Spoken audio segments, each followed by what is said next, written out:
Hello everyone, my name is JACOBZA3, and whenever I need to know if an article I have is a good one or a bad one, for when I'm writing a story, an article, or whenever I'm just looking up something, I like to use the RADCAB method. RADCAB stands for relevancy, appropriateness, detail, currency, authority, and bias. And don't worry, you could always switch appropriateness and authority. Doesn't matter the order. Let's take it one at a time. Relevancy. It's used for finding an article. Whenever you find an article, you always need to search correctly, or else God knows what you can find on the internet. It has everything. And instead of putting in whole sentences, or even just a question, all you need to do is put in tags. Just what do you need to know exactly, and Google will do the rest. This will make finding a relevant article much, much easier. Appropriateness. You need to ask yourself once you find an article, does this article really relate to what my essay should be about? And would I really want to put this in my essay? Detail. Will you only use ideas from the article, or will you go farther and be specific? Will you use that article to find other articles, or is that one article the only thing? Currency.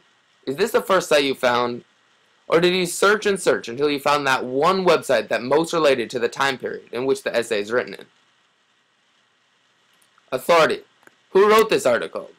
Was it some world-renowned writer, or was it some guy in his basement? Well, you just need to ask yourself, is this a trusted source?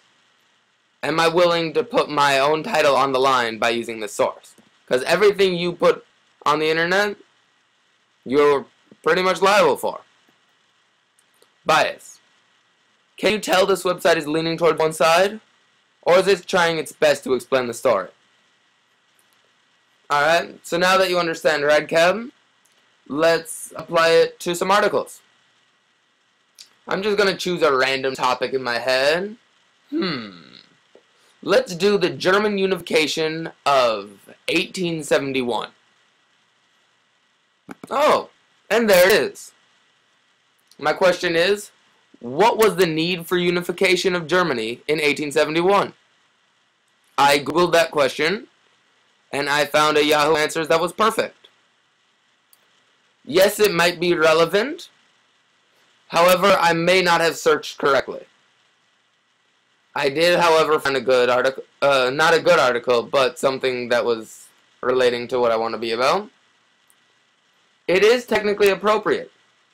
However, this website has very little detail. This is all the information I have on what the need for unification of Germany is in 1871. This is not current. It was added 3 years ago, whereas I want to know what happened in 1871. Authority.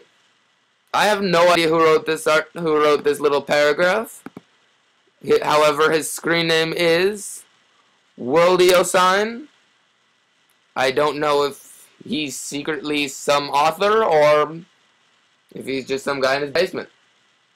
This article is completely biased. It is just whatever this guy thinks is correct, whatever he was taught. There are no two sides of it. Now let's look at a good article. I searched German, unification, 1871. I took out all of the clutter, and I found a perfect article. The unification of Germany. It says right here in the first sentence, this article deals with the unification of 1871. It is appropriate. This is exactly what I want my essay to be about, and I would put this in my essay. Details. This does not have to be the end of the road for me. I could go down to where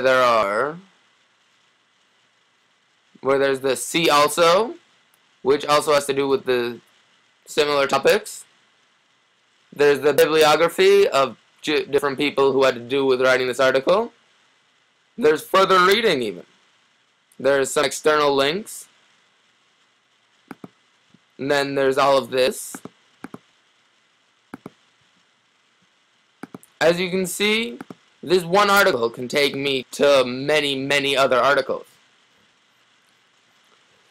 Currency, this may not have been written in 1871. Authority, we know who wrote this article. It says right here in references. Robert A. Kahn is a historian, apparently. Johann Gottlieb is another writer. They have different parts from books. And because it has all of these other people's opinions, this cannot be biased.